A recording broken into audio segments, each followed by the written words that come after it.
안녕하세요. 반갑습니다. 공감인문학센터에서 강의를 하게 된 걸 정말 기쁘게 생각합니다. 제가 2021년 들어와서 첫 강의를 여기서 하게 되네요. 제 소개를 드리면 저는 사회학을 전공했고요. 또 인류학을 강의했고 여러 주제로 글을 쓰고 사람들 만나면서 활동도 해온 그런 사람입니다.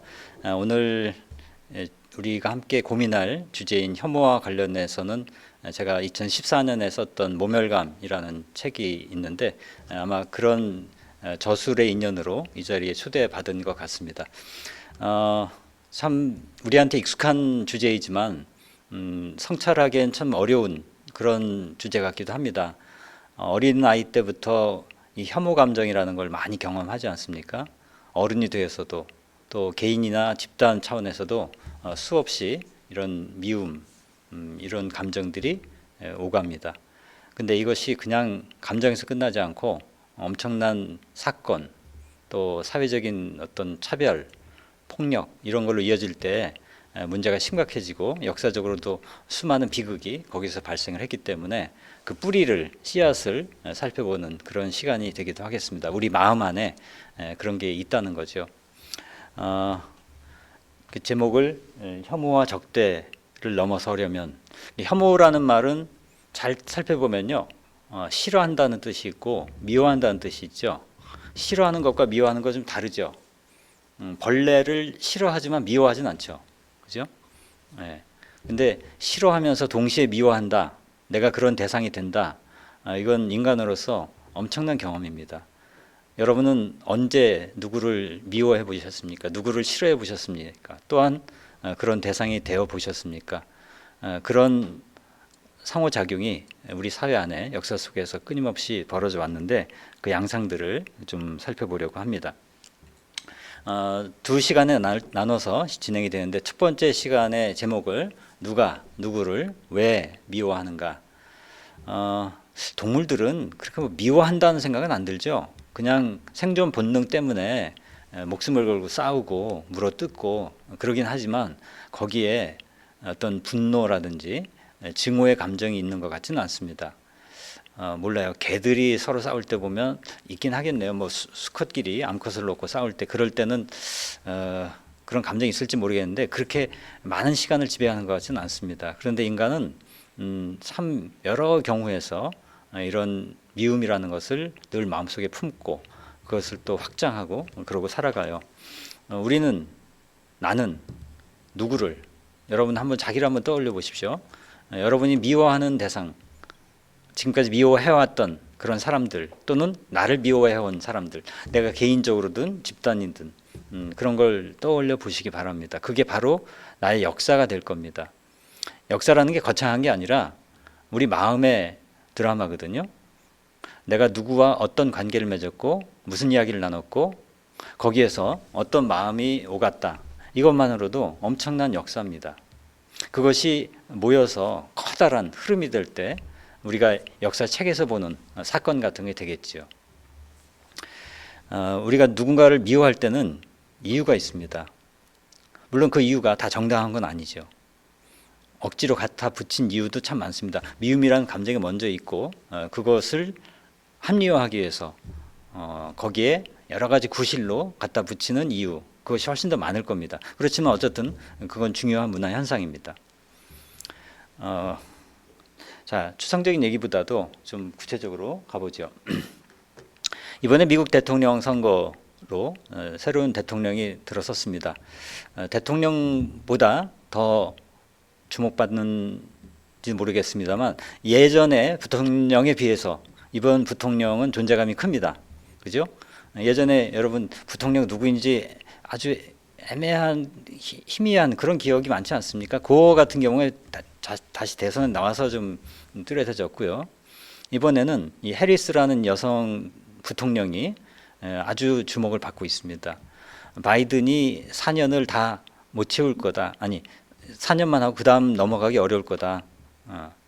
그래서 아마 그 다음 4년은 이 해리스가 하지 않을까 하는 얘기도 있고요. 또 여성 흑인이라는 그런 존재도 있습니다. 이분이 이렇게 후보로 나섰을 때 많은 어떤 그 영상들이 여기저기 SNS를 타고 돌아다녔는데 이것도 그 중에 하나입니다. 누군가가 만들어서 많이 퍼뜨린 거죠. 재밌는 그림입니다. 해리스가 걸어가고 있는데 그 그림자에는 해리스가 아닙니다. 지금 꼬마 여자입니다. 그리고 그 여자의 얼굴을 보니까 흑인 같아 보이죠. 여기에는 어떤 역사적 사건이 있었습니다. 1960년대 초에 미국에서 여자아이가 백인 학교에 등교를 처음 하던 그런 날이었습니다. 그 당시로서는 이게 보통 일이 아니었나 봐요. 감히 백인 학교의 여자가 흑인이 그래서 무시무시한 그런 분위기였다고 합니다.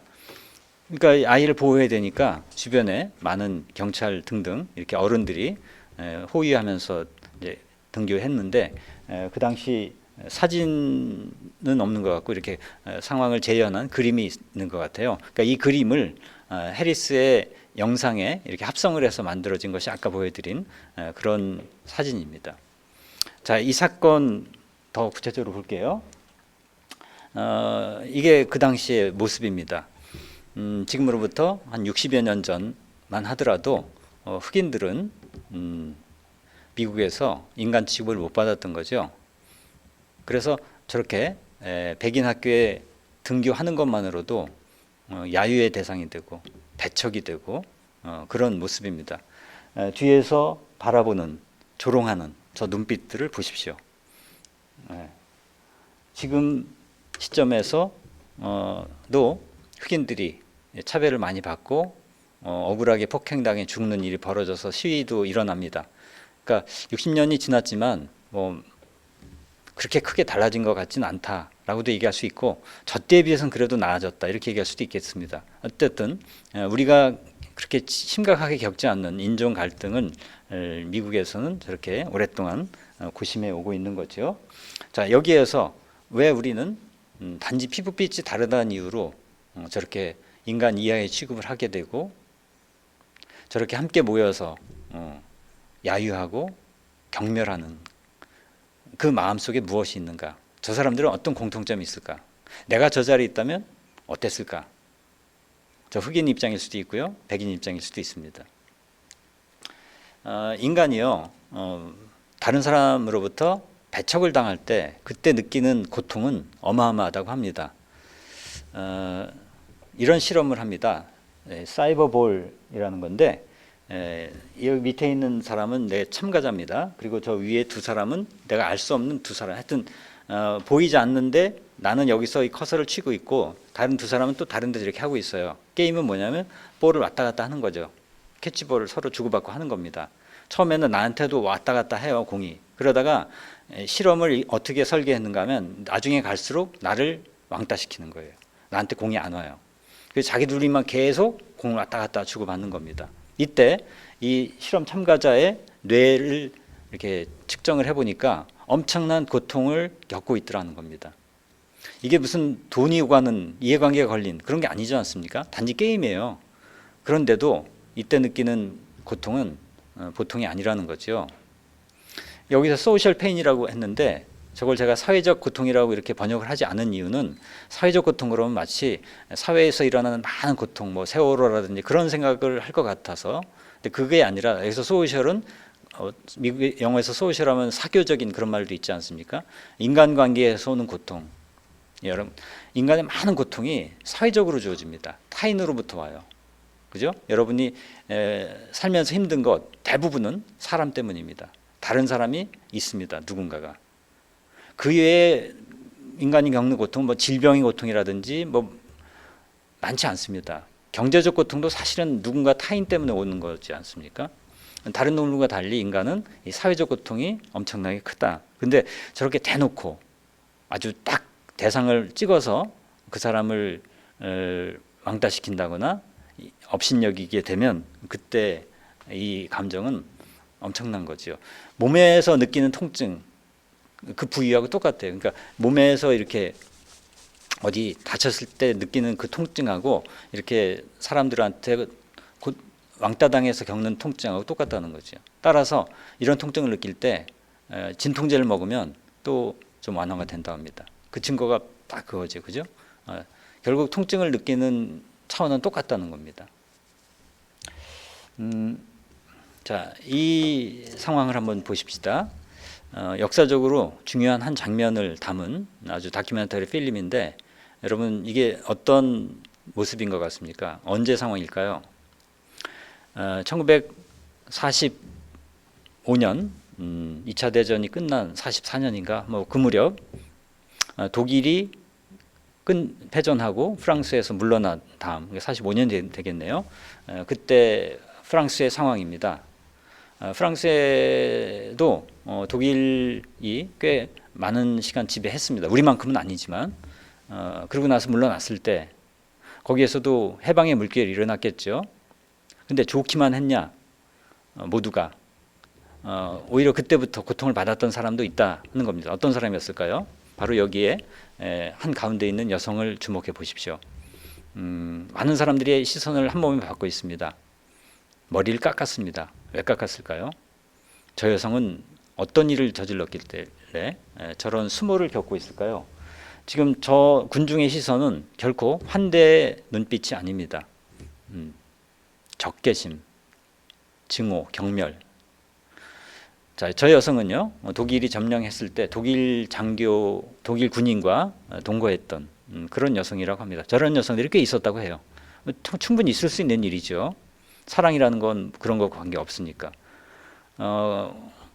그 시절에 오래 갈 줄 알았는데 금방 끝이 나면서 독일 사람은 이제 자기 나라로 갔고, 독일이 지배했을 때는 안전했지만 독일이 물러난 다음에는 이제 완전히 희생양이 되는 거죠.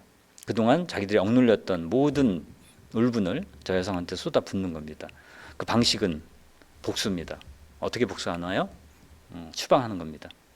그래서 집에서 끌어내서 모든 재산을 다 털고 집도 다 포기시키고 그냥 내쫓아 버리는 겁니다. 그냥 내쫓는 게 아니라 머리를 깎아서, 머리를 깎는다는 건 굉장한 그런 수치심을 주는 거죠.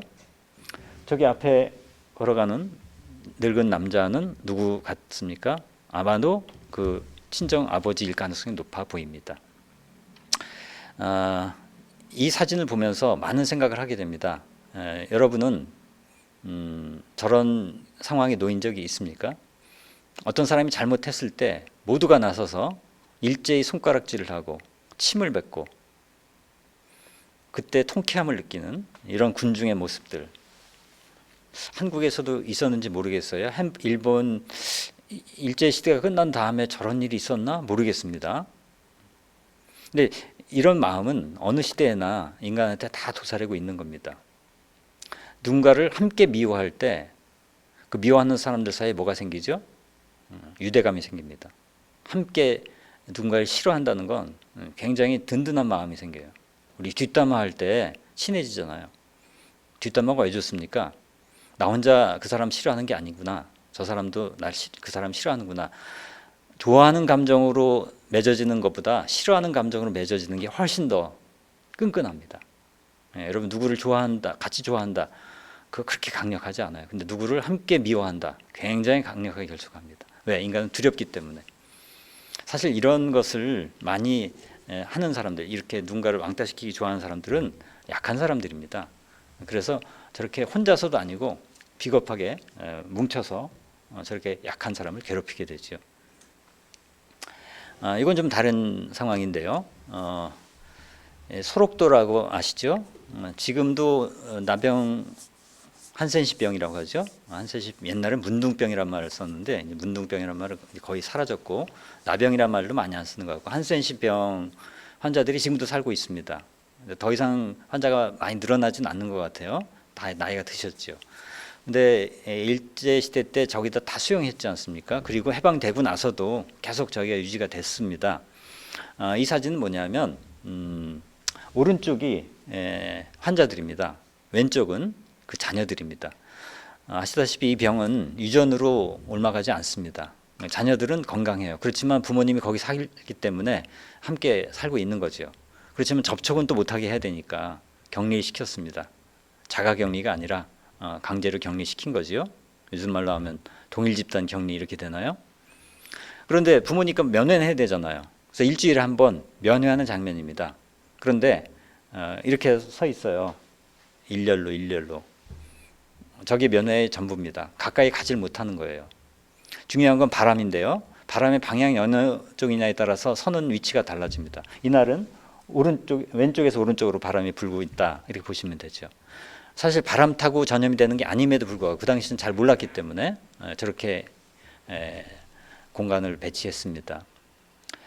물론 여기에는 저 환자들에 대한 어떤 혐오나 배척이 있는 건 아니지만 차별받는 마음 그 자체는 우리가 헤아려 볼 수가 있습니다. 내가 단지 어떤 병이 걸렸다는 이유로 기피의 대상이 되고 다른 사람이 나를 이상한 눈으로 보고 이런 것은 인류 역사 속에 늘 있어왔고 지금도 바로 코로나 바이러스로 인해서 또한 벌어지고 있습니다.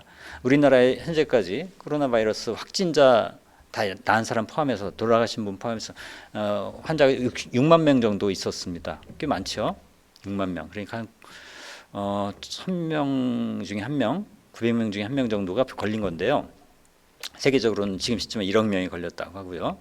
그런데 코로나 걸렸던 분들이 정말 힘든 게 그 아픈 것도 아픈 거지만 계속 이상한 눈으로 보고 회사에서도 좀 사직했으면 좋겠다는 눈으로 바라보고 이런 식이 되는 것.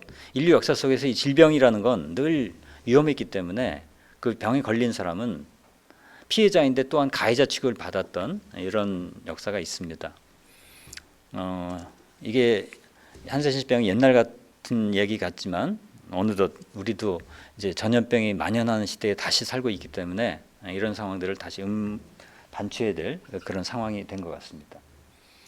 자, 근데 그렇게 누가 뭔가를 잘못했다, 배신했다, 아프다, 뭐 등등. 다시 말해 누군가를 싫어할 때, 누군가를 미워할 때 그 사람에 대해서 평가하는 게 여러 가지가 있습니다. 여러분 싸울 때 누구 어릴 때도요, 친구들끼리 또는 형제들끼리 싸울 때 또는 지금 누군가를 비판할 때 그에 대한 평가가 있죠. 크게 보면 5가지 같아요. 하나가 못됐다. 도덕적인 비판입니다. 도덕적으로. 그 사람 참 인간성이 틀려먹었어. 그 사람 나빠. 가장 기본적인 인간의 도덕 감정이죠. 좋다 나쁘다. 그 다음에 멍청하다. 이건 좀 달라요. 지적인 겁니다. 멍청하다. 그 사람 되게 바보야. 그런 게 있죠.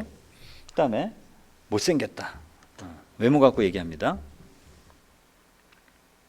자, 이런 3가지 정도는요, 사실 보면 친한 사람들끼리도 많이 합니다. 애인끼리도 싸울 땐 이렇게 합니다. 야, 못된 놈아.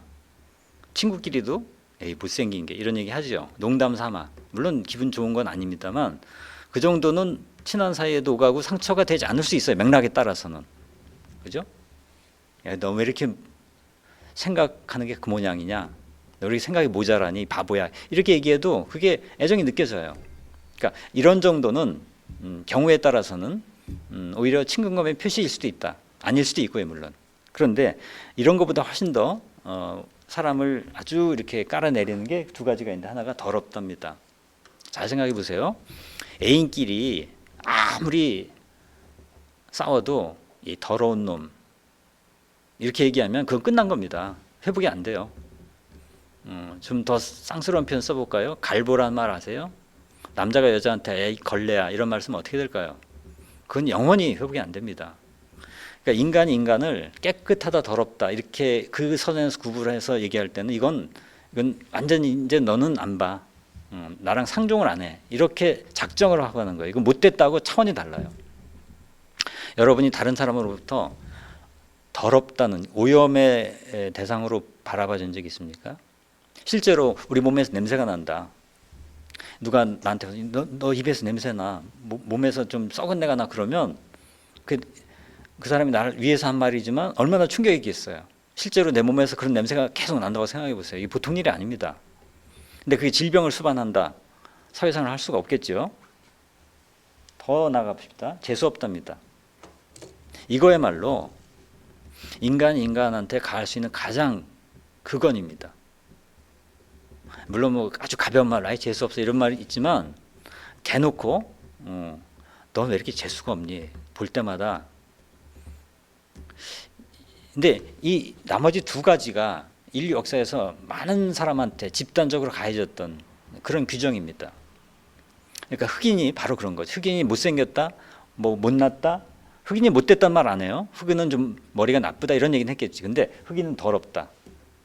그 다음에 문둥병 환자들, 나병 환자들 재수없다. 이런 게 있죠. 그러니까 이런 인간이 인간에게 규정하는 이 폭력성에 대해서 한번 깊이 생각을 해보면 좋겠다 하는 겁니다. 최근에 사이버 챗봇인가요? 거기에서 AI가 뭐 말을 잘못해갖고 이 문제가 됐었는데, 이게 들어보니까 남녀간 오간 대화 100만 건을 얘한테 입력시켜서 학습을 했대요. 그러니까 이제 SNS 본인들의 동의를 받았는지 안 받았는지 모르겠는데 어떻게 프라이버시 관계 그것도 문제가 되더라고요. 사적으로 주고받은 것을 다 모아서, 물론 익명이긴 하지만 그걸 얘가 학습해갖고 한 건데, 그러다 보니까 이렇게 혐오적인 차별적인 그런 발언을 하게 되더라. AI라는 것은 윤리적인 판단 기준이 없기 때문에, 미국에서 똑같은 일이 벌어지지 않았습니까? 어디선 왓슨인가 어디선가 야심적으로 알파고와 대결해서 만들었다고 하는데, 딱 오픈하자마자 뭐 히틀러를 찬양하고 막 집단 학살을 정당화하고 이런 말을 하니까 얼마나 몇 시간 만에 닫아버렸죠. 바로 이렇게 인공지능이라는 것은 인간을 그대로 반영하는 거죠. 그러니까 인공지능이 얼만큼 인간을 대신할 것인가 논쟁이 많이 있지만, 적어도 이런 영역에서는 대신하네요. 대신하고 있는데 오히려 그걸 확대 재생산하고 있는데, 그러니까 인공지능의 문제가 아니라 이게 우리의 모습이다. 많은 대화들이 이렇게 오가기 때문에 얘가 이걸 학습해서 이렇게 된 거 아니겠습니까? 자, 이런 생각을 해봅니다. 우리는 어떤 낯선, 나와 다르다고 생각하는 집단을 볼 때, 개인이든 타인이든 집단이든, 그런 집단을 볼 때 이런 감정을 느껴요. 적대감을 느끼거나 두려움을 느끼거나 혐오감, 배척, 경멸, 무시, 이런 감정을 느낍니다. 저런 걸 안 느낀다면 편하게 맞아들이고요, 옆에 있어도 아무 부담이 없어요. 근데 저런 게 느껴지는 사람들이 있죠. 없다면 거짓말이죠. 어떤 사람일까요? 정말 다양합니다. 스펙트럼이 간단치가 않아요. 그 변수들을 한번 생각해 보겠습니다. 자, 인간을 분류한다고 할 때 여러 가지 기준과 범주가 있습니다. 여러분은 사람을 어떻게 분류할까요? 누군가를 만났다 할 때 그 사람을 어떻게든 판단을 해야 되잖아요. 그 사람의 어떤 본질 판단이 아니라 그 사람의 외형을. 가장 먼저 성이 있죠. 남자냐 여자냐. 자, 여성이 단지 여성이라는 이유만으로 배척되는 경우들이 있죠. 예전에 제사 지낼 때 산신령한테 제사 지낼 때 남자들만 목욕지게 하고 여자들 못 보게 했다고, 못 들어오게 했다고. 지금도 안동 같은 데는 제사상 차릴 때 남자들만 해요. 여자들 제수 이런 거 그 음식 그 못 만지게 합니다. 여자는 부정탄다 이거죠. 이제 아주 낡은 관념이긴 한데, 그리고 저 어릴 때는 그 첫 손님이 여자이면 싫어했어요. 은행에서. 믿어주세요? 첫 손님은 남자여야 된다고 생각해서 어떤 여성분이 저한테 1번 번호 카드를 저한테 주더라고요. 그러니까 자기가 여성인데 자기 첫 번째 손님이면 저 은행 직원이 기분 나빠할 거라고 내가 첫 번째가 돼야 된다면 순서 바꾸죠. 자기가 1번인데. 90년대 그런 경험을 했습니다. 여성 스스로가 자기를 재수없는 존재로 이렇게 생각했던 적도 있습니다. 자, 나이가 많으면 또 나이가 어리면, 여러분 틀딱 뭐 이런 말 나오잖아요. 나이가 많아서 차별받는 경우 있죠. 나이가 어려서 무시당하는 경우도 있죠. 한국에서 나이가 어느 때가 가장 그나마 덜 차별을 받을까요? 이건 정말 상황에 따라 다릅니다. 그다음에 인종이라는 게 있습니다. 제가 다운표현 치는 이유는 저게 실제로 객관적으로 존재하는 게 아니기 때문에. 왜냐하면 인종이라는 게 어떻게 딱 구별이 되나요? 한국 사람과 일본 사람, 중국 사람이 같은 인종인가요? 다른 인종인가요? 크게는 황인종, 백인종 하지만 명확하게 구별을 하기 어려운 그런 게 있습니다. 지금 흔히 쓰는 말로 피부빛, 외모, 저걸로 해서 또 저렇게 우리가 많이 나누죠. 그리고 신체 장애가 있습니다. 장애도 정말 여러 스펙트럼이 있지만 어떤 장애는 정말 사람들이 이렇게 무시하고 이게 안쓰럽게 경멸 아니라 동정의 시선으로 보는데, 그거 오히려 더 모욕감을 느끼게 하는 그런 것도 많지 않습니까? 그다음에 외모, 이건 그냥 우리 사회의 가장 지금 중요한 주제 가운데 하나인 거죠. 자, 또 있습니다. 건강. 아까 질병 얘기 나왔지만 요새 이 건강 담론이 많이 나오고 있습니다. 아픈 분들이 책을 쓰기 시작해요. 아픈 것도 서러운데 아프다는 이유로 사회에서 여러 가지 이렇게 차별적인 시선을 받는 그런 일들이 많아지고 있습니다. 암에서 이제 회복이 됐는데도 암 환자였다는 이유만으로 좀 다른 사람 취급받고 이렇게 된다는 거죠. 일단 나중에 또 그 얘기 나올 때가 있습니다. 성적 지향, 이것도 최근에 굉장히 큰 이슈가 되죠. 그다음에 혈통, 이것은 지금은 중요하지 않습니다.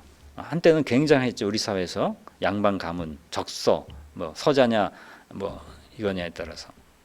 인도 같은 데는 저게 중요하죠. 한국에는 이젠 전혀 정게 중요. 단지 금수저 흡수저 하는 건 혈통이 아니라 그냥 부모님의 재산이니까. 한국은 저것만큼 이제 더 이상 따지지 않습니다.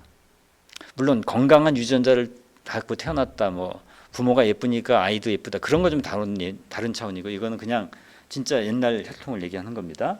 그다음에 결혼 여부, 이것도 참 중요하죠. 그러니까 결혼을 했다 안 했다, 또는 이혼을 했다 재혼을 했다, 뭐 그런 걸 가지고 얼마나 이렇게 사람을 구별하고 편견을 갖고 대합니까? 자, 그다음 빈부, 더 말할 것도 없습니다. 아파트의 평수에 따라서, 단지에 따라서 아이들이 사귀는 범위가 달라지고요. 직업, 직업도 정말 귀천이 점점 많아지게 되고 있습니다. 뭐 요새는 정규직 이렇게까지 가니까. 학력, 이거 우리 사회 뭐 어마어마하죠.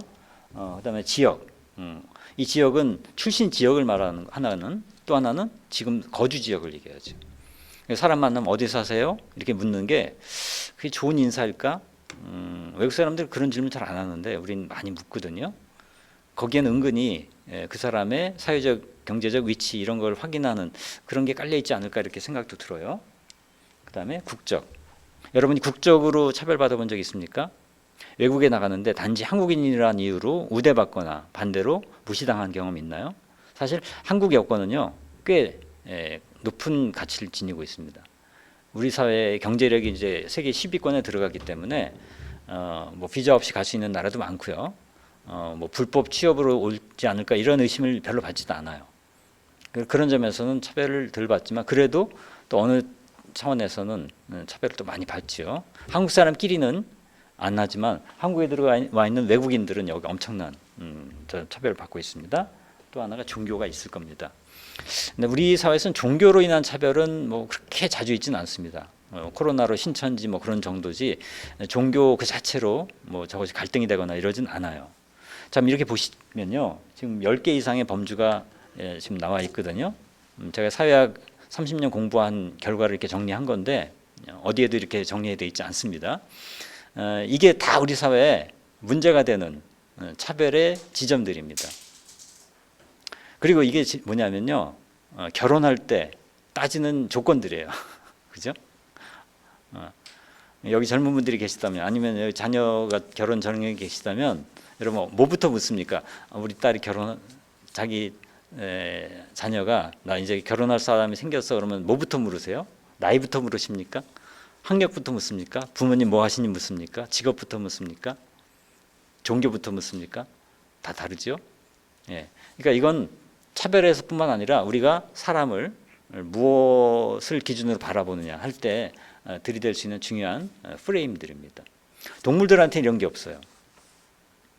인간이기 때문에 문화를 가지고, 언어를 가지고, 사실 몸은 크게 다르지 않아요. 근데 그걸 구별해서 이렇게 나눈단 말이에요. 한국 사람 안에도 얼마든지 인종을 나누자면 끝도 없이 나눌 수 있습니다. 왜냐하면 혈통이 섞였거든요. 북방계도 있고 남방계도 있고 달라요. 눈 큰 분도 있고 작은. 근데 우리는 그걸 나누지 않잖아요. 그러니까 이런 범주라는 게 사실은 굉장히 자의적이고 사회적인 거다. 절대적인 게 아니다. 객관적이지 않다는 거예요. 그러니까 우리는 저런 걸 만들어 놓고 나는 이쪽, 너는 저쪽 이렇게 나누죠. 그래서 이 안에서 어떤 걸 가지고 자기를 어느 편에 소속시키고 그렇지 않은 쪽으로 이렇게 놓고 그냥 단지 달라가 아니라 서로 대립시켜 버릴 때 여기서부터 큰 갈등이 생기는 겁니다. 그것이 전쟁으로 일어나기도 하고 그런 거죠. 전염병 얘기 나와서 그런데 역사 속에서 큰 전염병이라면 역시 흑사병 같은 거 얘기하지 않을 수 없습니다. 그때는 과학적 지식이 없었기 때문에 왜 이런 일이 벌어지는지 규명이 안 되죠. 균, 바이러스, 정체를 몰랐기 때문에. 그러니까 어떻게 하겠습니까? 종교적으로 해결해야지. 주술적으로 하늘에 막 기도를 하고 나중에 안 되니까 수도사들이 이렇게 채찍질하면서 고행을 하는 거죠. 우리 죄를 사해 주십시오. 제발 이 재앙을 걷어가 주십시오라고. 그래도 해결이 안 될 때 결과적으로 마지막에 하는 게 뭘까요?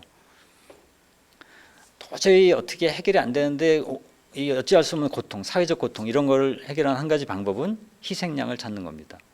관동 대지진 때 한국인들이 20만 명 이상이 학살을 당했죠.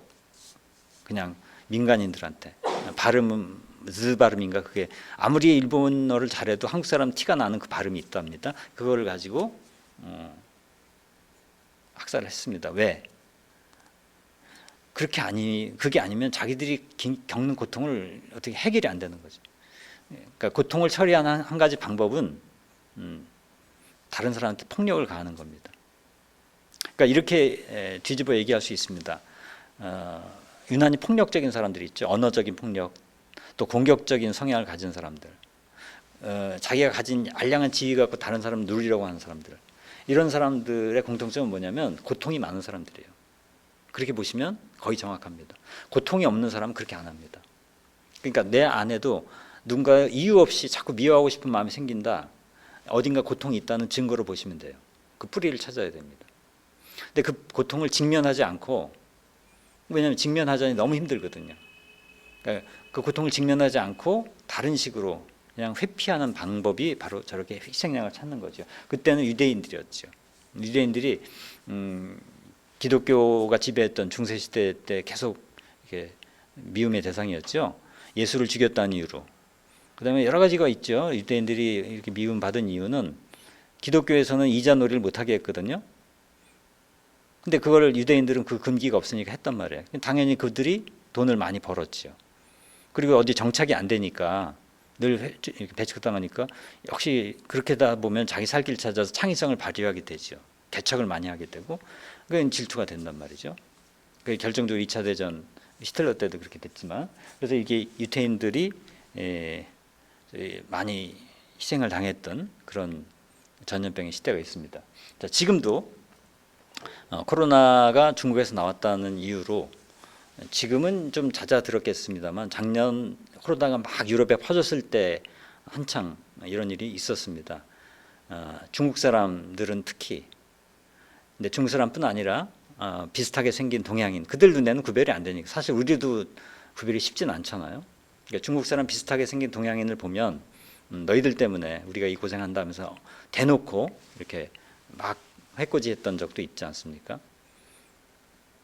그러니까 이렇게 통제가 안 되는 상황에서는 사람이 공격의 대상이 되기 쉽다 하는 것, 이게 인간의 나약한 그런 측면이 아닐까 이렇게 생각이 듭니다. 한국에서의 인종 문제는 오랫동안은 없었습니다. 그러니까 우리가 이른바 단일 민족 신화 속에 살아왔지 않습니까? 단일 민족은 늘 나온 얘기지만 객관적으로는 존재하지 않죠. 근데 단일 민족이라고 믿었던 거죠. 그 덕분에 우리는 빠르게 통합을 할 수 있었습니다. 통합이라는 면에서 보면 예를 들어 이런 거죠.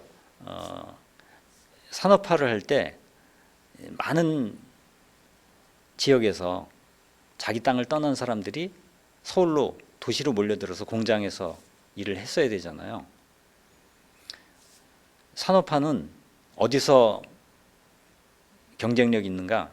효율적인 자원의 동원입니다. 사람들이 자기 고향에서만 살라고 해보세요.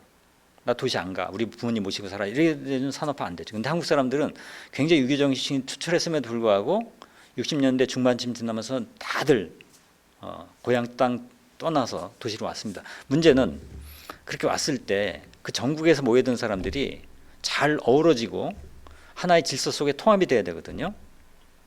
그러려면 뭐가 필요하죠? 문화가 필요하죠. 언어가 통일되어 있어야죠. 근데 우리는 이게 쉬웠습니다.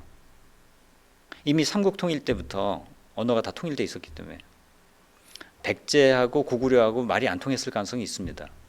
근데 적어도 삼국 통일 이후에는 이제 통일이 됐겠죠. 근데 이런 나라가 많지 않거든요. 그러니까 우리는 그렇게 꽤 일찍부터 하나의 문화권으로 정치적 단위가 형성이 되어 있었기 때문에 사회 통합이 쉬웠어요. 그리고 이렇게 이동도 원활했습니다. 함경도 사람, 전라도 사람 같이 모여도 대화에 큰 어려움이 없어요. 말모이라는 영화를 보면 거기 보면 단어가 뭐 지방마다 많이 다른 게 막 이렇게 나타나는데 그 정도 뭐 단어가 좀 다른 정도지 제주도는 약간 다르죠. 제주도는 워낙 이제 좀 나머지는 거의 통했다고요.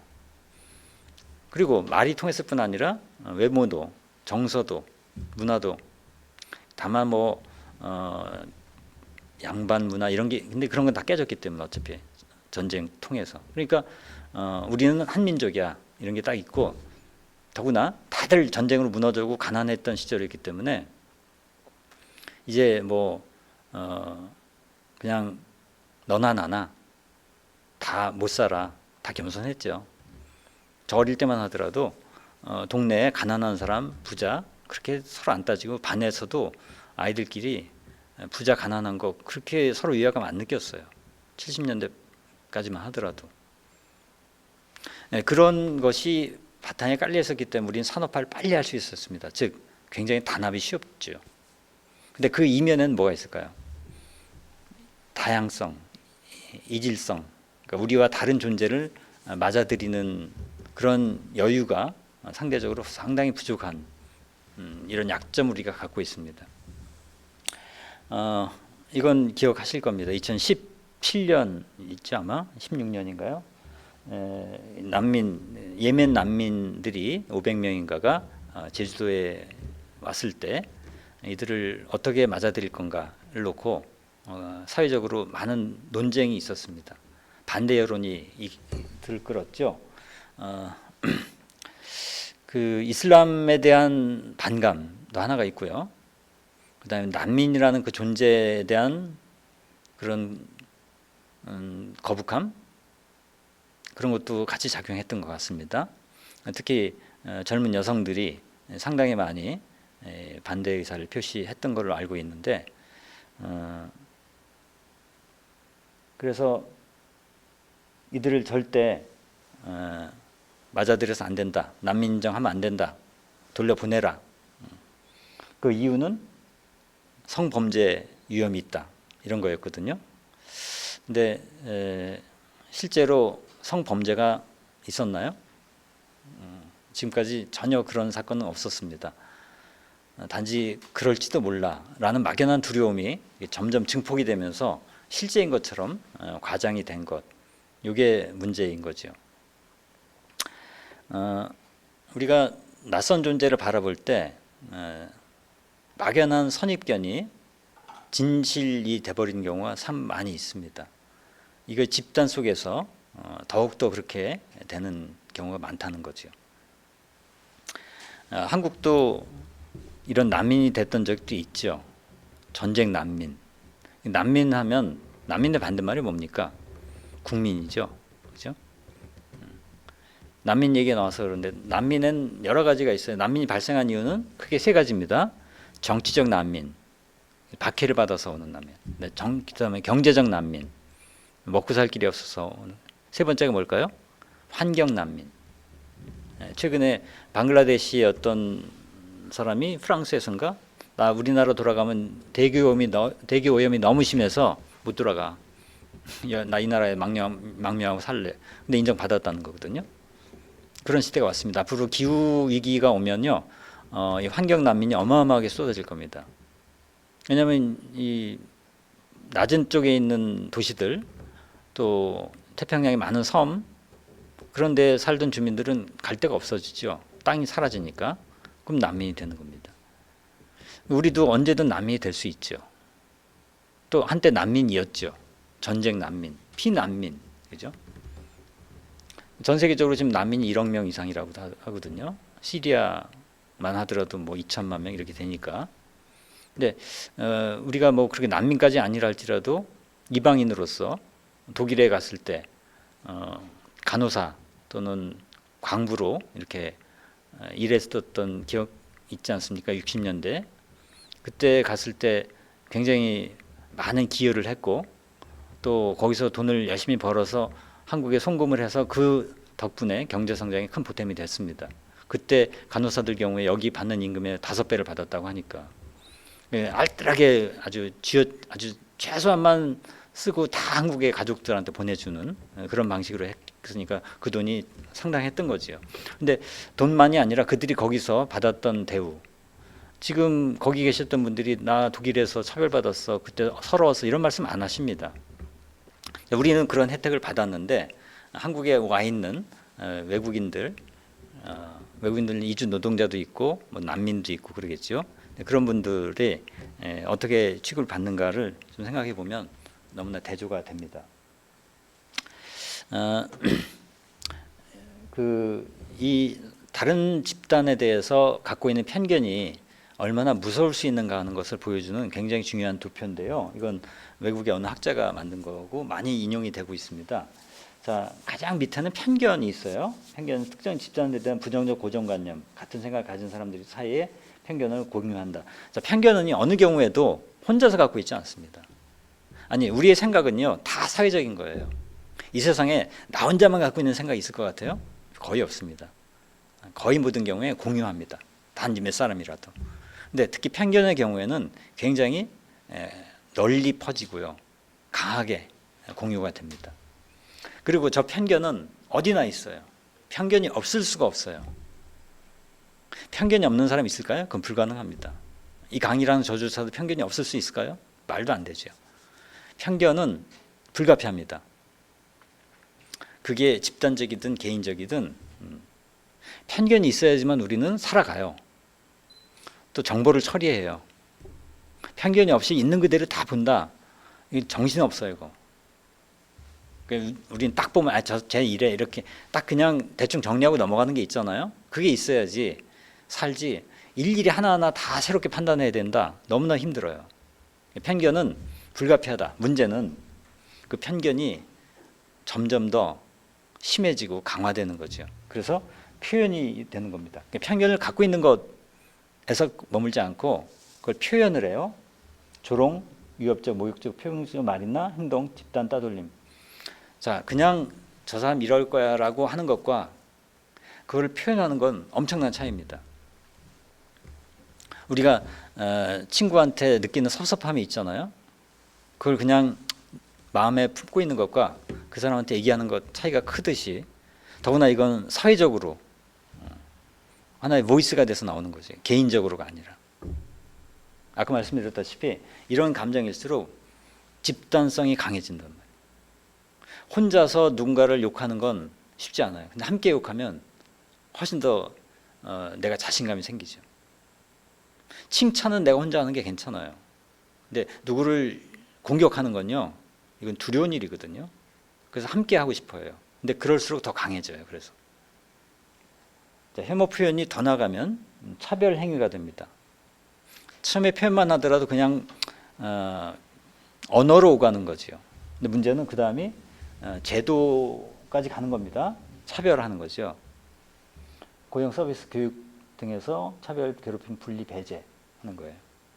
자, 생각을 갖고 있다가 느낌을 갖고 있다 말로 했습니다. 말해서 이제 행동으로 넘어가죠. 이런 차별 행위는 우리 사회 곳곳에 많이 나타납니다. 예를 들어 정규직과 비정규직만 하더라도 임금 차별뿐만 아니라 인간적으로 모욕감을 느끼잖아요. 복장이 달라요. 체육대회 하는데 정규직은 축구하고 비정규직은 족구하고, 실제 있었던 일입니다. 출퇴근 버스에서 정규직 앉는 자리, 비정규직 앉는 자리가 달라요. 비정규직은 뒤쪽으로 이렇게 하고 빨리 내려야 되니까 앞쪽으로. 이 심리가 뭘까요? 난 쟤들하고 달라. 그러니까 정규직으로서 내가 갖고 있는 자존심, 이거를 그 알량한 걸 유지하기 위해서 비정규직이라는 나보다 훨씬 더 못하다고 여겨지는 사람들이 필요한 거죠. 인간이 그래요. 늘 그런 사람들 만들어요. 자기가 그 위치에 놓이면 얼마나 고통스러울지 알지만 거꾸로 내가 그 사람들을 고통스럽게 함으로써 쾌감을 느낀다고 할까? 뭐 그렇게 과학적인 게 아니라 할지라도 그냥 은근히 그 기득권을 즐기는 거죠. 저런 괴롭힘은 학교에서부터 시작이 되죠. 옛날과 달리 왕따가 굉장히 학교에 큰 문제가 되니까요. 자, 거기서 더 나가서 증오 범죄로 간다.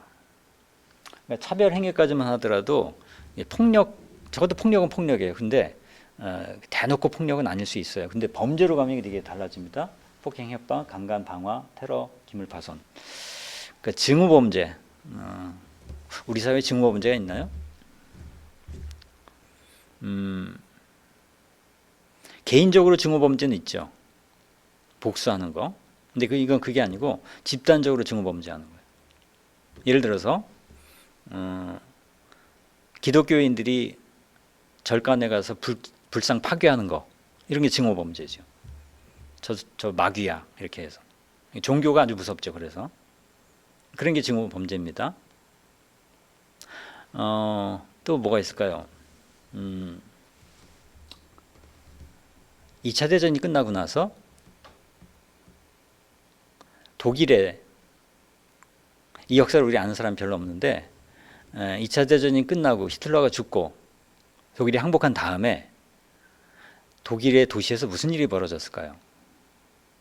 그냥 조용했을까요? 그냥 전쟁 끝났으니까? 그렇지 않았습니다. 어마어마한 강간이 일어났습니다. 누가 누구를 강간했을까요? 소련 병사들이 독일 여성들을 몇십만 명을 강간했습니다. 독일은 패전국이기 때문에 지금까지 그 얘기를 잘 못했어요. 가해자니까 자기들이.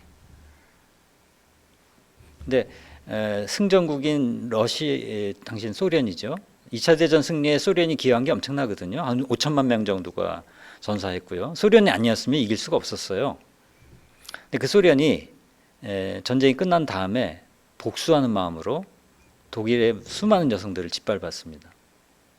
왜 그랬을까요? 독일 병사들이 소련에 가서 그 짓을 했거든요. 악순환입니다. 여성들만 희생당하는 거죠. 그런 것도 일종의 증오 범죄일 수 있습니다. 강간을 증오 범죄로 하게 되면 끔찍한 일이 벌어질 겁니다.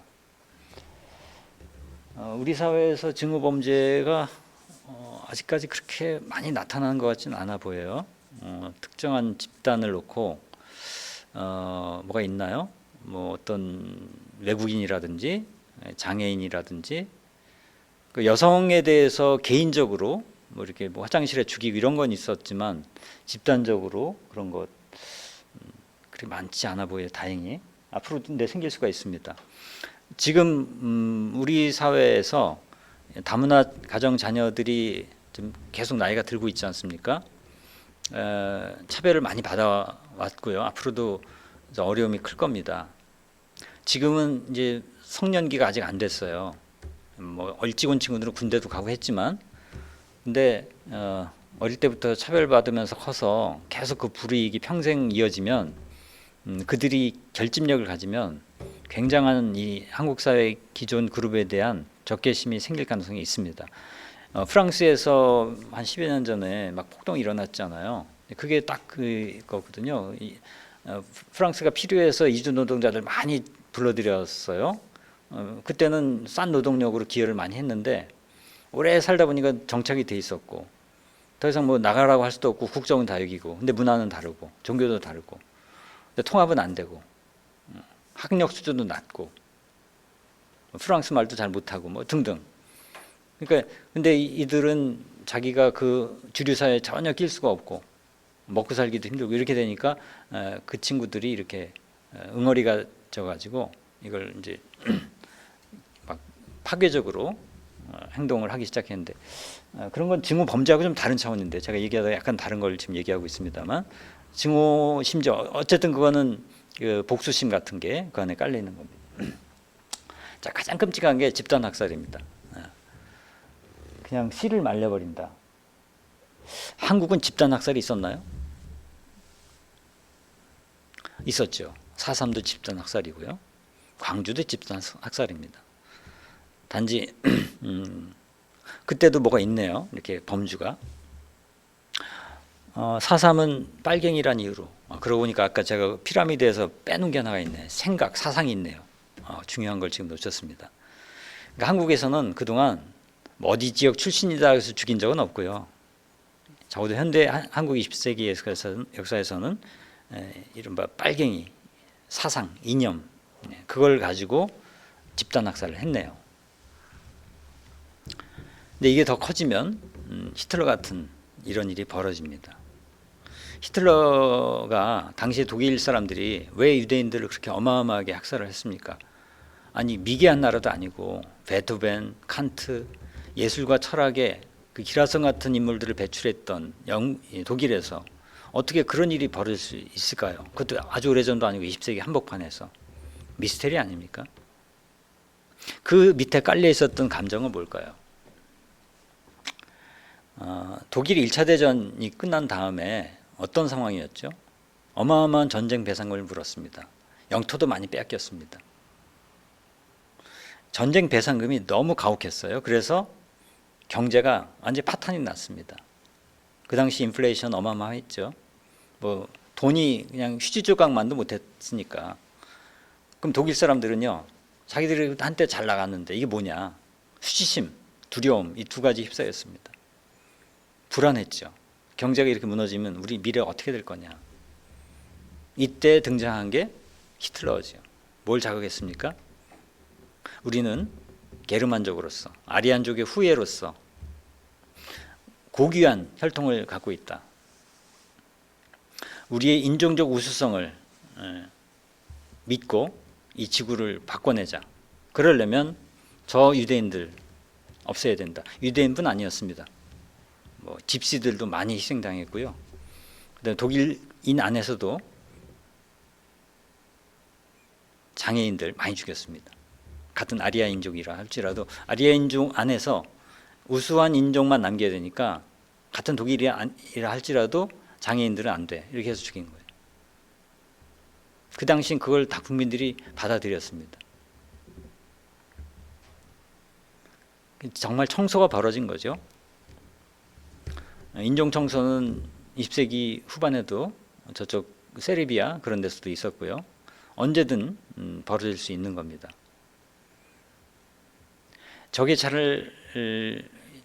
저런 일이 벌어지지 않도록 하는 게 바로 민주주의고 투표인 거죠. 이 투표라는 제도가 그런 거예요. 기원을 따지면 서로 적대적인 그런 관계에 있는 그룹이 치고받고 싸우면 어떻게든 해결이 나겠죠. 그런데 그러면 피가 너무 크잖아요. 그러니까 어떻게 하자. 쪽수를 세자. 대가리 수를. 인원이 많으면 적은 팀을 이렇게 적은 그룹을 다 쳐서 죽일 수 있잖아요. 안 해봐도 알잖아요. 그러니까 피 흘리지 말고 어느 쪽이 더 많은지를 그냥 이렇게 계산해서 많은 쪽으로 가자. 이거예요. 투표라는 게 말하자면. 좀 너무 제가 무식하게 해석하나요? 근데 이 정치적인 동기 밑에 깔려 있는 거는요, 굉장히 폭력적이에요. 그러니까 우리 사회에서는 광화문 집회 때 뭐 하고 막 인터넷에 댓글 달고 이 정도지요. 근데 이게 좀만 이제 이 고삐가 풀리면요, 진짜 죽고 죽이고 할 수 있는 겁니다. 국가의 그 공권력 그것이 튼튼하게 딱 자리 잡고 있지 않다 보면요, 어디 지지해, 어느 정당이야, 이거 갖고 너 이번에 대통령 누구 찍어서 이거 갖고 서로 죽일 수 있는 게 얼마든지 일어날 수 있습니다. 아프리카 루안다에서만 그런 일이 일어나지 않습니다. 우리 안에 그런 무시무시한 폭력성이 있다는 것을 인정할 때 나는 괜찮아, 절대 그러지 않습니다. 이런 강렬한 저조차도 얼마든지 이런 일들에 가담할 수가 있습니다. 파시즘이 그래서 무서운 거죠. 독일의 그 당시에 그 유태인주의였던 파시즘이라는 게 투표를 통해서 만들어진 정권이에요. 히틀러가 뭐 전두환처럼 이렇게 총칼로 들어온 사람이 아니지 않습니까? 열렬한 지지를 받고 민주적 절차를 통해서 성립된 정권이에요. 그만큼 이 독일의 중산층들이 히틀러를 지지했어요. 독일 중산층들 어떤 상황이었습니까? 경제는 망했어요. 근데 그 당시에 사회주의 정권이 있었거든요. 그러니까 그 당시 세 개잖아요. 사회주의, 자본주의, 그다음에 파시즘 이 세 가지였죠. 그러니까 2차 대전 때는 사회주의하고 자본주의가 뭉쳐서 파시즘과 적대했고 파시즘 사라지니까 이제 양대 대결이 된 거잖아요.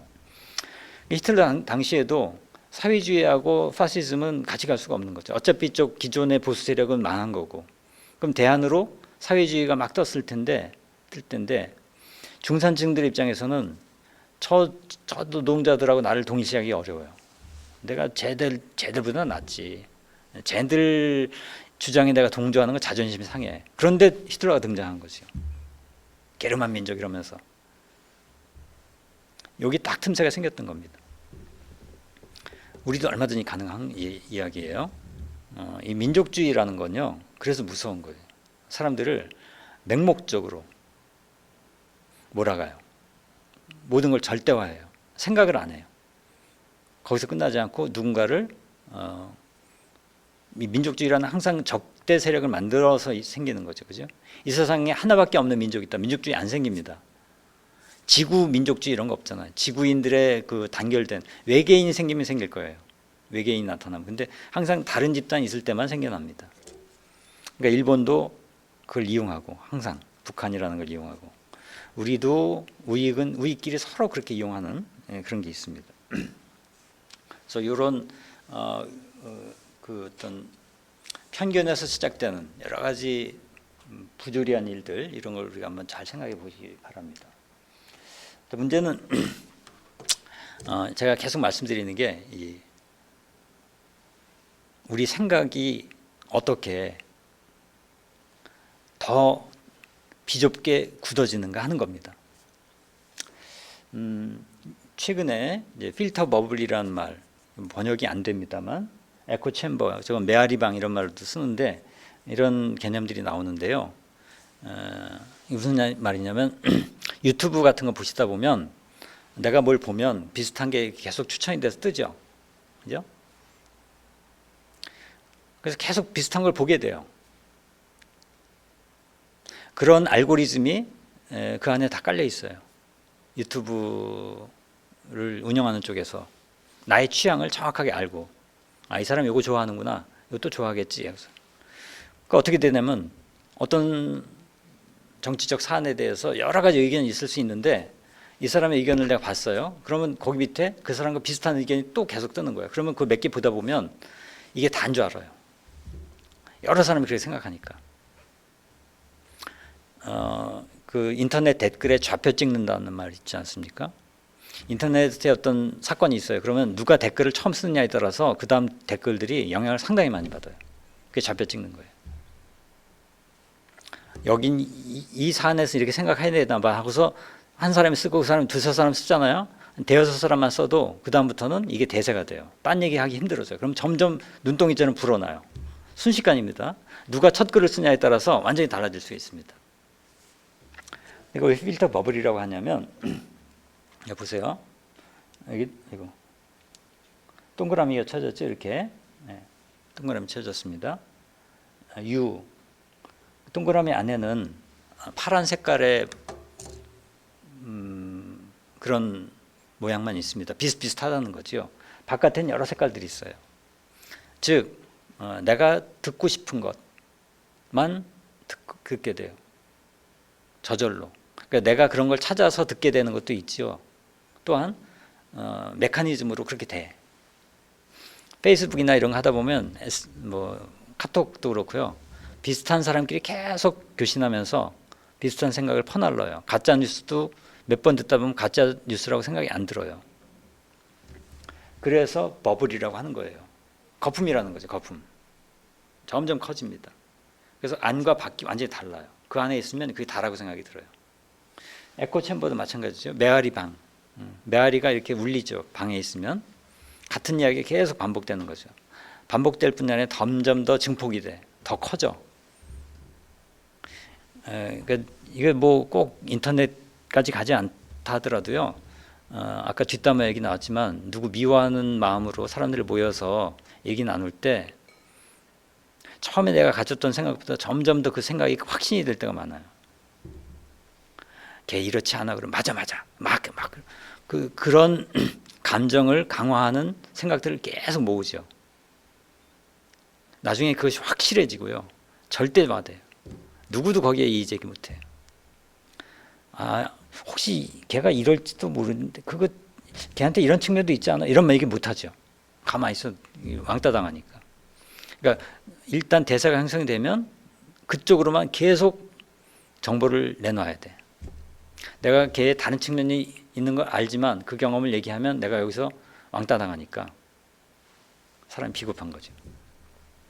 그런 거 포함해서 필터 버블이라는 조심을 해야 된다는 거예요. 정보 유통이 많아질수록 인터넷망이 발달할수록 오히려 이론적으로는 더 많은 정보를 두루두루 섭취할 것 같은데 그렇지가 않다는 거죠.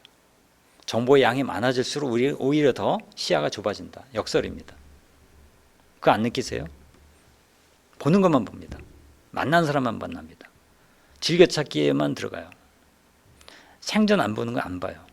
다 각자 스마트폰 보고 있기 때문에. 예전에는 내가 보기 싫어도 집에 가면 텔레비 켜놓으면 아버지가 보시는 것도 보고, 그죠?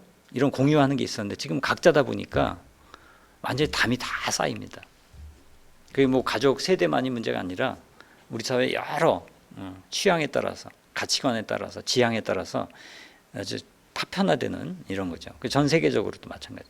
그 극적으로 드러낸 게 미국의 대통령 선거였던 거죠. 미국같이 그렇게 경제적으로 세계 최고를 달리고 민주주의의 선도국가인 나라에서 어떻게 저런 일이 벌어집니까?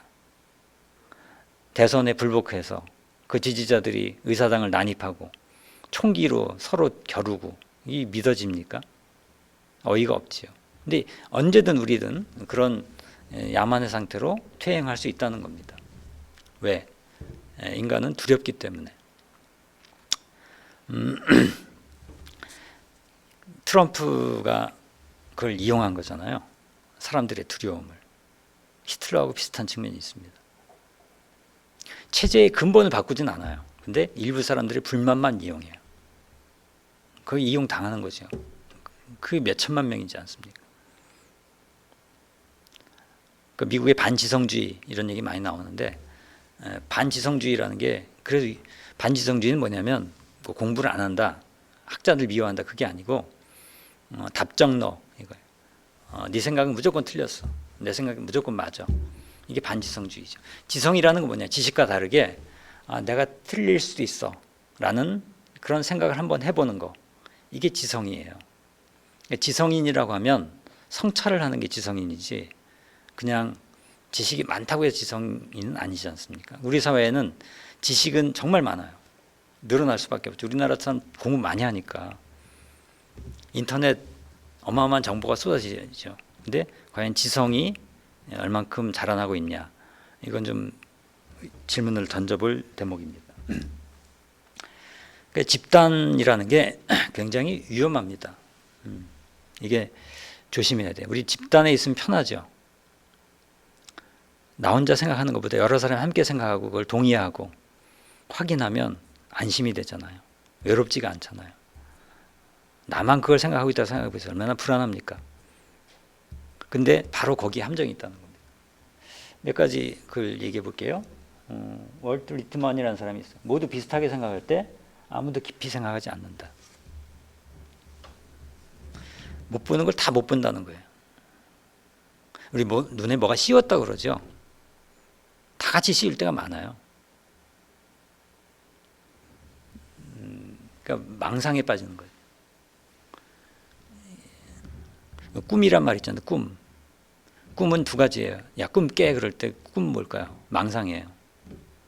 근데 그 망상이 개인 망상도 있지만 집단 망상도 있죠. 집단 망상이 정말 많아요. 누구를 열렬히 추모할 때, 추대할 때, 정치 지도자. 저 사람 진짜 가짜인데 어떻게 저렇게, 아니 트럼프 같은 사람 어떻게 그렇게 지지할까요? 우리가 보면 정말 말도 안 되는 정치인인데 뭐에 씌우면 그렇게 되는 거예요. 그리고 모두가 다 그렇게 몰려가면 광신도가 되는 거죠. 집단의 힘입니다. 자, 집단은 결코 생각하지 못한다. 시몬 더 베이유. 공동체하고 다릅니다. 집단은 맹목적이에요. 으쌰으쌰 하는 거죠. 그냥 그 열정으로만 있는 거예요. 다른 게 허용이 안 돼요. 집단 그 자체가 권력이 돼요. 그 권력에 취해요. 그 권력이 내 것인 양 착각이 돼요. 사실은 그 권력이 내가 노예가 돼 있는데 그 권력이 내 거라고 잘못 생각하고 있는 거죠. 그리고 그걸 누군가 조정하는 거죠. 뒤에서. 트럼프가 그런 걸 잘하는 거지. 히틀러도 그런 걸 잘한 거고. 한 사람이 미치면 광기고 여럿이 미치면 법칙이 된다. 이런 거 비슷해요. 나폴레옹이 한 얘기. 한 사람을 죽이면 범죄자가 되고 몇백만 명을 죽이면 영웅이 되죠. 그죠? 나폴레옹이 죽인 사람이 몇천만 명이잖아요. 근데 한 사람 죽인 범죄자와 달리 영웅으로 역사는 기록해요. 근데 그거 좀 다르게 잘못된 생각을 여럿이 하면 잘못됐다고 아무도 생각 안 해요. 그걸 벗어나고 나서야 알게 되죠. 중세 때 마녀 사냥할 때 누가 그걸 의심했습니까? 그때는 당연하다고 생각했죠. 벗어나니까 알겠죠. 이 시대도 마찬가지일 겁니다. 이 시대가 지나고 나면 우리가 마치 중세 마녀 사냥을 보듯이 우리 시대에 어떤 걸 볼 수도 있어요. 우리 모두가 취해 있고 당연시해서 넘어가는, 그렇지만 시대가 지나고 나면 말도 안 되는 그런 것들이 얼마든지 있을 수 있다. 그 시대의 문맥을 우리가 벗어나기가 대단히 어렵다는 겁니다. 그걸 벗어나는 게 공부인 거죠. 인문학이라는 것은 왜 우리가 역사를 공부합니까? 그런 시대의 문맥을 떨어져서 다른 시대의 관점에서 보기 위해서지요. 그걸 가끔은 깨우치고 말하는 사람이 있죠. 그게 선지자인 거고요. 그럼 핍박받죠. 역사 속에서 그렇게 외치다가 핍박받은 사람이 참 많았던 거고요. 뭐 예수, 소크라테스 다 그런 존재 아닙니까? 내비두질 않죠. 왜냐하면 자기들의 정체를 폭로하는데. 우리는 특히 집단주의 성향이 강한 사회에 살고 있습니다. 집단은 아까 말씀드렸다시피 굉장히 우리한테 위로가 되는 그런 울타리입니다. 그런데 동시에 그 집단이 함정을 갖고 있다는 것. 우리가 어떤 잘못을 범할 때도 마찬가지예요.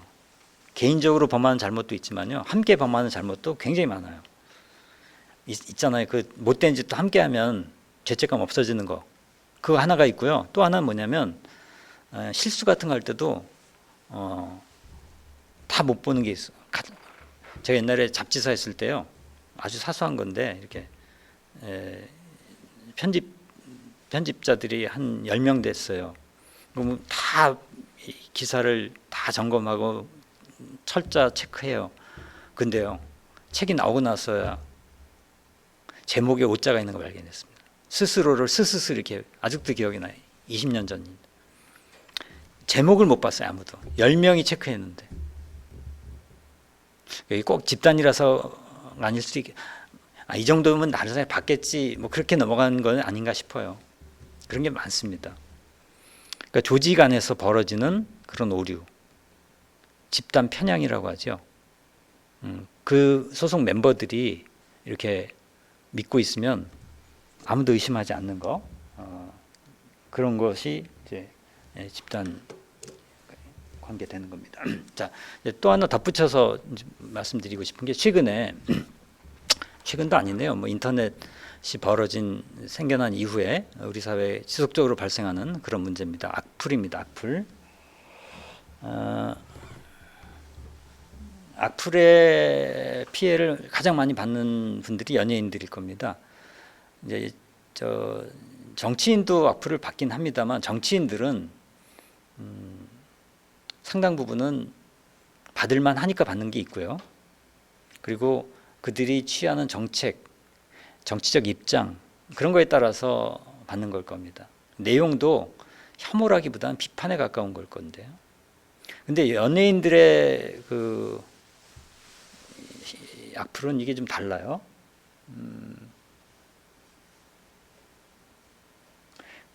설리라는 가수가 받았던 악플들의 몇 가지 예입니다.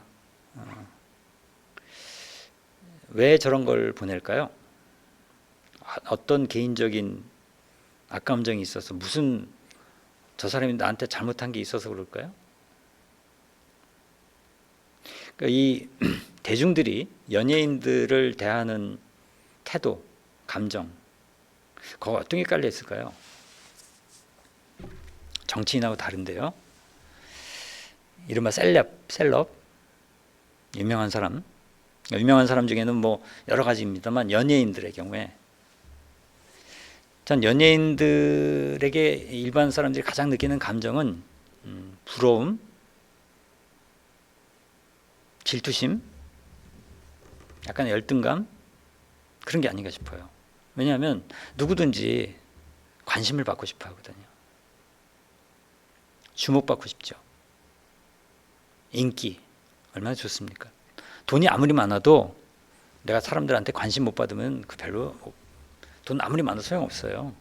그러니까 명품으로 치장하고 막 과시하는 거 아닙니까? 돈이 좀 없어도 어디 가든 환대받고 사람들이 날 좋아하면 그게 훨씬 더 행복한 거 아닙니까? 결국 인간은 인정투쟁을 하죠. 인정받기 위해서, 궁극적으로 인정을 받기 위해서 사는 거예요. 돈 버는 것도 공부하는 것도 결국 마찬가지입니다. 근데 그 인정을 가장 확실하게 감각적으로 받는 사람들이 연예인이에요. 근데 그들이 좋을 때는 정말 좋은데, 다른 한편으로는 그 이면에 뭐가 깔려 있냐? 부러운 게 깔려 있어요. 그래서 그 질투심을, 이건 제 해석입니다. 그 질투심을 해소하는 방법 중에 하나는, 여러분 누가 질투날 때 방법은 두 가지예요. 내가 질투 안 날 만큼 내가 잘나버리면 돼요. 그죠? 내가 성공하거나, 내가 성형수술을 하거나, 내가 어떤 재능을 잘 키워서 사람들한테 인정받음으로써 쟤 아무것도 아니야, 내가 오히려 더 우위에 서버리면 질투 안 나요. 근데 그건 쉽지가 않아요. 너무 많은 시간과 노력이 필요해요. 해도 보장이 안 돼요. 근데 간단한 건 뭐냐면 깎아내리면 돼요. 그러니까 질투나는 사람들을 깎아내리면 그 질투심이 해소가 돼요. 어떻게 깎아내리죠? 약점을 들추고, 또는 왜곡해서 그 사람의 그 치명적인 그 부분을 건드리는 거죠. 근데 근거가 없을 수도 있고요. 있을 수도 있는데, 문제는 뭐냐면 이런 악플들은 반박하기가 어렵다는 거, 팩트가 아니기 때문에 평가거든요. 예를 들어, 야, 너 재수 없어. 이거 평가지. 나 재수 없는 거 증명해봐. 증명할 수가 없어. 아니, 나 느낌에 재수 없어. 그게 끝이야. 언어의 폭력입니다. 너 왠지 그냥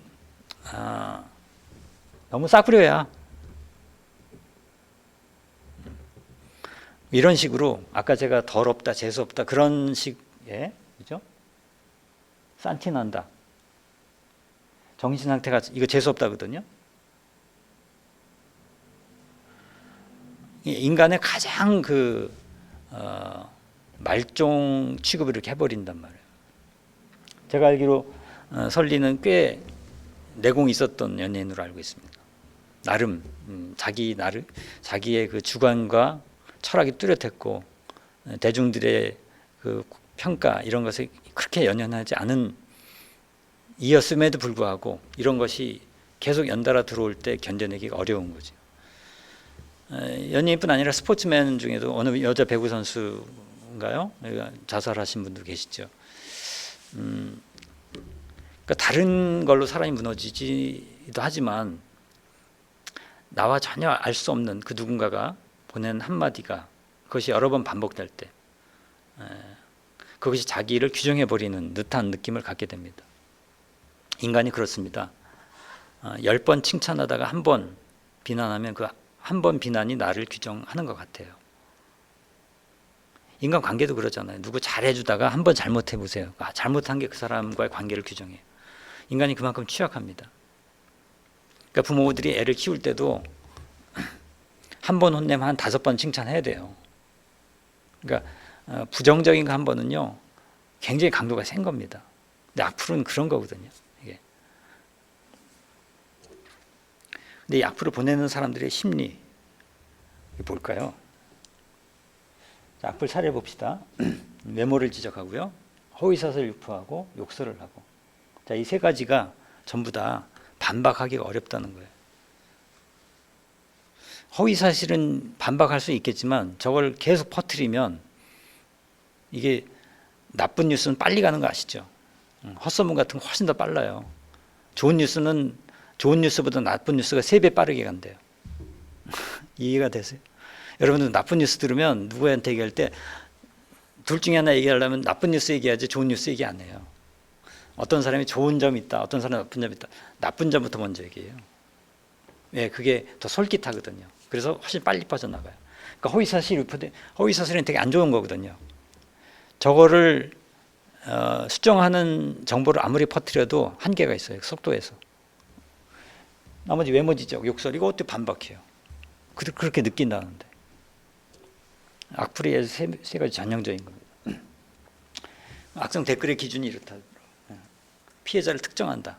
딱 찍어놓고 한다는 거죠. 막연하게 예를 들어 기독교인은 개독교인 그런 것도 있지만 그건 특정한 사람 아니기 때문에 상처가 덜해요. 난민에 대해서 물론 안 좋지만 비방의 의도가 있어요. 하다 보니까 결과적으로 이게 아니에요. 의도적으로. 공연성이라는 건 공개성. 개인적으로 아니고 누구나 다 들릴 수 있도록. 만천하에 다 드러나도록. 개인 카톡이 아니라.